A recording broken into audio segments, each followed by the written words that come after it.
नमस्कार दर्शक बंधु। वर्तमान वर्षा दिन चाषर सीजन आरंभ हो गला। आपण मैंने देखिथिबे चारिआडे वर्तमान चाष पूरा ओडिशा ग्रीनरी। दर्शक बंधु आपण मैंने जानिथिबे जो माने चाष करूछंती केते परिश्रम करने को पड़ुछि, सेमानकु केते कष्ट करिया पड़ुछि, तादरे लाभ केते होउछि, क्षति केते होउछि समस्ते जानिचंती। चाषर विभिन्न उपाय मध्ये आपण जानिचंती। को माने माटी रे चाष करूछंती, को माने पानी रे चाष करूछंती, को माने हाइड्रोपोनिक करूछंती, विभिन्न प्रकार साइंटिफिक वे रे चाष करूछंती।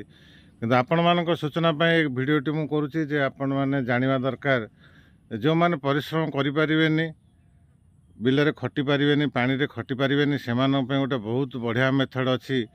से माने पवन रे चाष करि परिबे। पवन रे बहुत भल चाष हेई परिबो। आम अंचल रे बहुत गुडे पवन चाषी को आम भेटिथिलु। आपण मानक अंचल